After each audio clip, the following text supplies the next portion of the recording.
जय हिंद दोस्तों, मैं महेंद्र शर्मा स्वागत करता हूं वन वर्ल्ड हिंदी में आपका। उम्मीद करता हूं आप खुश और स्वस्थ है। दोस्तों आइए दिखाते हैं पाक मीडिया की एक और लेटेस्ट डिबेट, क्योंकि अभी हाल ही में पाकिस्तान के प्रधानमंत्री इमरान खान ने एक बयान दिया है।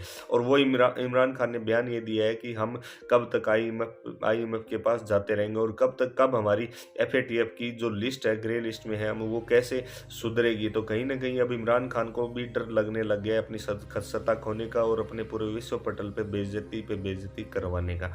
तो दोस्तों देखिए, पाकिस्तानी मीडिया कैसे अब डिस्कशन कर रही है कि यूरोप और अमेरिका ने भी कहीं ना कहीं हमें एक साइडलाइन कर दिया है, क्योंकि अब पाकिस्तान की कोई अहमियत इस विश्व में नहीं रह रही है। क्योंकि पहले जब इनको भाग भाग के लोन दे दिया करते थे दूसरे देश, अब कोई भी देश पाकिस्तान को अपना ज़्यादा सीरियस नहीं ले रहा है। तो दोस्तों देखिए डिबेट और कमेंट में अपनी प्रतिक्रिया जरूर दें। लास्ट में आपसे रिक्वेस्ट करूँगा, चैनल पर नए हैं तो चैनल को सबसे पहले सब्सक्राइब कीजिए, लाइक शेयर कमेंट जरूर कीजिए। दोस्तों जय हिंद, वंदे मातरम, भारत माता की जय। दोस्तों एक एग्रीमेंट किया था, तो वज़ीर आज़म साहब का ये जो ऐलान है, इस बहुत सारे लोगों से आज मेरी बात हुई, उन्होंने कहा कि ये ठेंगा दिखाया है वज़ीर आज़म ने आईएमएफ को, नो कह दिया आईएमएफ को, जवाब दे दिया मुकम्मल तौर पे।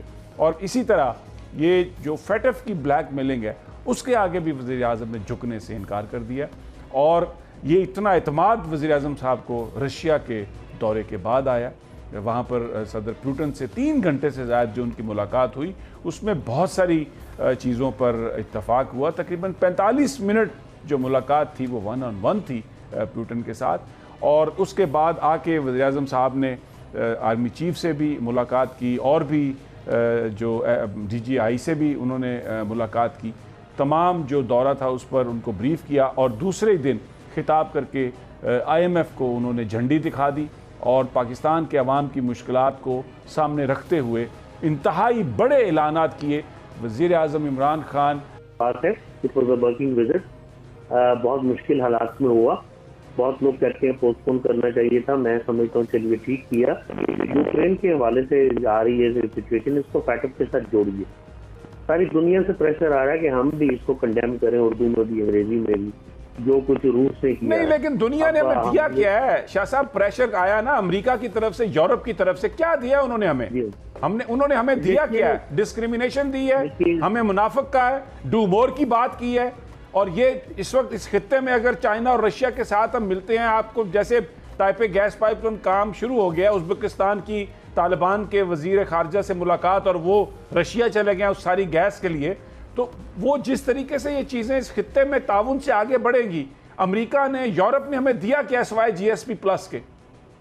आप दुरुस्त फरमा रहे हैं, इन चीजों को पहले सोचना चाहिए था, पिछली हुकूमतों को भी सोचना चाहिए था। आप आइसोलेशन में कैसे रह सकते हैं? 24-25 अरब डॉलर की आपकी एक्सपोर्ट है, खरबों अरब डॉलर की एक्सपोर्ट है ये रशिया वगैरह की। और ये 700 अरब डॉलर के करीब उनके डॉलर रिजर्व है। उनके डिफेंस कैपेबिलिटी देखिए, उनके पास जो एनर्जी सप्लाईज हैं, जो सारे यूरोप को वो 45% के करीब एनर्जी सप्लाई करते हैं, उनको देखिए। अगर वो मुसीबत में आ सकते हैं तो आप नहीं आ सकते। ये आपको फॉरेन बैंकों के साथ मिलकर चलना पड़ता है। और फैटअप को मैं इसलिए कह रहा हूँ साथ जोड़िए, दुनिया भर पे आपकी नजरें हैं। अमेरिका ने फिर बदमाशी की और नेशनल बैंक को जुर्माना किया है न्यूयॉर्क ब्रांच को, और कहा है जी 2016 में ये ट्रांजैक्शन हुई थी, आपको अब याद आ रहा है। तो बदमाशी तो ये किसी टाइम भी कर सकते हैं। और मैं समझता हूँ जाती तौर पे मुझे ये मेरा फर्ज बनता है कि मैं आपके साथ वो चीज शेयर करूँ जो बिल्कुल हक पे मबनी हो। मैं समझता हूँ कि हमारे लिए मुश्किलात हैं, ग्रे एरिया से हम निकल नहीं पाएंगे फैटअप की। इसी तरह हमारे एक्सपोर्ट नहीं, ग्रे एरिया से हम वैसे निकल पाते हैं। मुझे आप शाह साहब एक सवाल मुझे दयानतदारी से बताएं, कितने टाइम से हम वो सारी शरायत उनकी पूरी कर चुके हैं? वजीर खारजा साहब कह चुके हैं कि ये ग्रे एरिया में हमें सियासी बुनियादों पर रखा हुआ है, तो वो सियासी बुनियादों पर वो हमें ब्लैकमेल करते हैं। तो इसका क्या मतलब है? अच्छा, फिर ये है कि हम आइसोलेट तो नहीं हुए ना इस खित्ते में, हम चाइना के साथ हैं, रशिया के साथ है, अफगानिस्तान है, ईरान है। यहाँ पर ये जो रीजनल सारी ट्रेड जो शुरू होने जा रही है, तो हम दुनिया का जो एक बड़ा हिस्सा है उसके साथ हम अटैच हैं। यूरोप और अमेरिका सिर्फ उनसे हम हटे हैं। समी साहब, बात ये, जब आपको कर्जे की जरूरत पड़ती है तो हम IMF के पास जाते हैं और मिन्नतें करते हैं। मेरी बात को प्लीज गौर से सुनिएगा। ब्लैकमेल वो होता है जो ब्लैकमेल होने की पोजीशन में होता है। अभी तक आपका जो फिस्कल डिफिसिट हो या करंट अकाउंट डिफिसिट हो, तो सिर्फ मोमेंटरली कभी चाइना ने प्लग किया हो तो किया हो। रशिया तो अब खुद उस पोजीशन में नहीं आपकी मदद कर सकते, माजी में भी नहीं उसने की। और आपकी सिर्फ $749 की एक्सपोर्ट है रशिया को। आपके आप नए नए ताल्लुक बना रहे हो। 1979 में आपने तालिबान को जो असला दिया, सारी मदद फराम की, जिसकी बुनियाद पर 1991 में रशिया टूटा, सोवियत यूनियन टूटा। आपका ख्याल है भूल के आपको गले लगा लेंगे फौरी? ऐसा नहीं होगा। हाँ, नए अलायंसेस बन रहे हैं, सीपैक में वो अपना हिस्सा डालना चाह रहे हैं, उन्हें वार्म वाटर पोर्ट ग्वादर की जरूरत है। सवाल ये है कि बहुत ही अच्छी चीजें हम प्रोड्यूस करते हैं पाकिस्तान में, चलिए कल करते हैं, एक्सपोर्ट कहाँ करनी है आपके पास मार्केट होनी चाहिए। आपको कर्जे की जरूरत पड़े तो कौन देगी? क्या बैंक ऑफ चाइना शाह साहब, चाइना एक बहुत बड़ी कंज्यूमर मार्केट बन गई है, सेंट्रल एशियन स्टेट्स हैं, रशिया है, तो फिर आपकी और फिर अच्छा दूसरी बात ये कि अगर रशिया गवादर को देख रहा है, गर्म पानी को देख रहा है, तो माजी में हमने बड़ाबीर किसको दिया, ये शमसी किसको दिया? अगर अमेरिका को हम दे सकते हैं जिसने हमें कुछ नहीं दिया और हमारी हर चीज ले ली, तो जो हमारे नजदीकी लोग हैं और जिनके इकदाम से हमें फायदा होगा, उसमें हमें क्या बात है, क्या प्रॉब्लम? समी साहब, मैंने तो हिस्ट्री देखी, हिस्ट्री ये हुई है कि जब भी किसी का रुझान सोवियत यूनियन की जानिब हुआ, उसकी हुकूमत मुश्किल में आई। आप बखूबी इन चीज़ों को जानते हैं, और अब इस दफ़ा ना हो तो मैं कह नहीं सकता इमरान खान बड़े मजबूत होकर सामने आ जाए। किस तरह मजबूत होंगे यार? यहाँ पे मुसीबत ये है कि आपकी आर्मी को रोजाना प्रोपेगेंडे का सामना है, साजिशों का सामना है, वो बड़ा बच के चल रहे हैं। दुश्मन आपके देखिए, लोगों के पास तो उनके हमसाए, उनके दोस्त भी होते हैं। इधर ईरान है जिसका किरदार डूबियत है, अफगानिस्तान का इंतहाई खौफनाक किरदार है आपके साथ, चाइना की आपके साथ है, इंडिया के साथ आपकी दुश्मनी है। आपकी पोजीशन ये आप घेरे हुए हैं दुश्मनों में, इंटरनल दुश्मन खत्म नहीं होते। लेकिन ये आज की सिचुएशन तो नहीं है, हमेशा से रही है जी। अब ये आज की सिचुएशन तो नहीं है। जब वहां पर अशरफ गनी की हुकूमत थी, जब वहां पर वो कारज़ई की हुकूमत थी, तो अफगानिस्तान हमारे लिए तो हॉस्टाइल नेबर था। इंडिया पुराना हॉस्टाइल नेबर है हमारे लिए। ईरान से पहले भी चीजें आती थी। ये कहाँ से पकड़ा गया था ये जो मुबारक अली के नाम से वो जो मशहूर कलभूषण यादव, कहाँ से आया था? तो ये तो हमारे साथ पहले सारा मामला हो रहा था। नहीं तो आपने पहले, उससे पहले आपने रशिया को लियाकत अली खान के जमाने से नाराज किया। उस वक्त आप कहाँ थे? आप मुसलसल जफ्तियां डालते रहे अमेरिका को, यूरोप को, GSP प्लस स्टेटस की बातें आप करते रहे हैं। आपको नहीं पता था कि ये लेवरेज है उनके हाथ में, जब चाहेंगे एक्सपोर्ट को कम कर देंगे और जब चाहेंगे आपकी इंपोर्ट पर पाबंदियां लगा देंगे। और इस्लामी एक इदारा और वर्ल्ड बैंक वगैरह ये आपकी आवाम को पीट कर आपको कर्जा देंगे। उस वक्त हमें नहीं पता था। I not just talking about Imran Khan, मैं तो सारी सियासी जमातों की बात कर रहा हूँ। How will Imran Khan alone undo this? मुझे तो ये पूछना है आपसे, क्या आपकी एक्सपोर्ट $250 अरब हो गई? आपके पास कोई ऐसा हथियार आ गया है कि सारी दुनिया आपकी गुलामी करे, आपको सलाम करे? हुआ क्या है? कुछ भी नहीं हुआ। रशिया ने आपको क्या कह दिया? क्या देंगे आपको? $25-30 अरब की एड देंगे? नहीं। चाइना ने कोई ऐसा कर्जा दिया? नहीं। सबसे सस्ता चाइना ने हमें दिए कर्जे शाह साहब, सीपैक दिया हमारे, जो आपने खुद फरमाया कि जो हमने सऊदी अरब को पैसे वापस करने थे, वो किसने हमें सारे पैसे दिए? और अभी जो हम ये 20 लाख टन जो गंदम ले रहे हैं रशिया से, वो ले रहे हैं। उसके बाद जो गैस पाइपलाइन कसूर तक गैस आएगी, ये जो एक क्राइसिस है ना, आपके घर रोटी पकती है ना मेरे घर रोटी पकती है, ये इसके लिए हम किस तरफ जाए? अमेरिका तो हमें गैस नहीं दे रहा, अमेरिका तो हमें कुछ भी नहीं दे रहा, वो तो डू मोर की बात कर रहा है।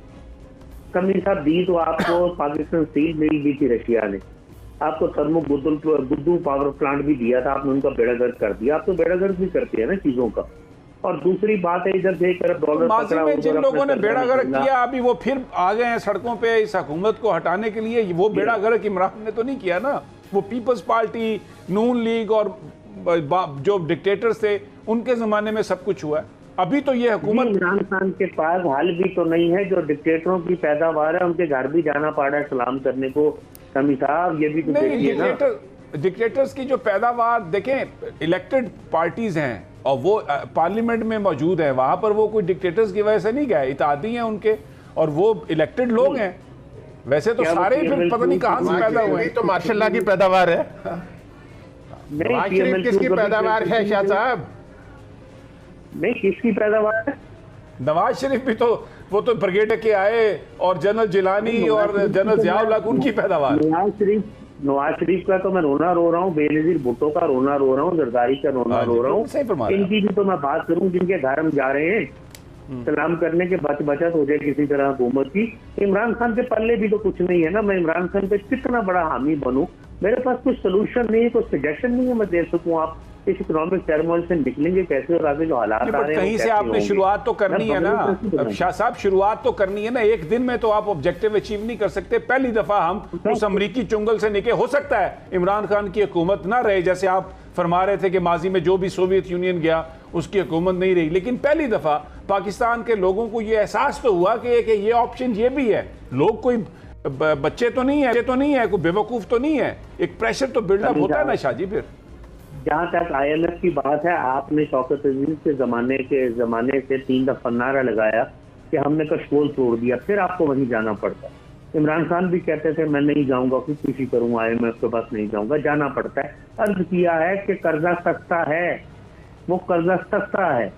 जो ये जब बायलैटरल कर्जा आप लेते हैं वो महंगा होता है, जब आप मल्टीलैटरल कर्जा लेते हैं किसी कंसोर्शियम से, पेरिस कंसोर्शियम से, वो महंगा होता है। अच्छा, ये कर्जा सस्ता है, वो थोड़ी सी ठीक हो गया। मैं ये आपका पॉइंट जो है ना बिल्कुल आ गया। आप दुरुस्त फरमा रहे हैं कि ये पॉइंट ऑफ व्यू है जो आप दे रहे हैं। मुझे ये बताइए, अब लाहौर में मौजूद हैं, वो जो एक गुब्बारा बन रहा था अदम एतमाद का, और पता नहीं क्या उस पर तासुर दिए जा रहे थे, जैसे ही इमरान खान रशिया की तरफ गए हैं कि एस्टेब्लिशमेंट हमारे साथ है, तो ये तो एस्टेब्लिशमेंट तो फिर उनके साथ नहीं है, ये तो वो तो फट गया गुब्बारा, ठुस हो गया।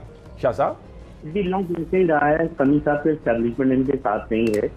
उसकी वजह ये देखिए कि ये गेम सारी नवाज शरीफ के पास है। सुबह नवाज शरीफ मान जाए और अपनी हड़कर्मी खत्म करें तो इस तरीके में बड़ी जान पड़ सकती है। नहीं, लेकिन तो कैसे जान, मेरा सवाल है यहाँ पे रुकिए शाह साहब, बड़ा आपने इंपॉर्टेंट बात कही है। यानी ये नून लीग का एक तासुर है ना कि जी नवाज शरीफ नहीं मान रहा और एस्टेब्लिशमेंट तो उसके पीछे जा रही है।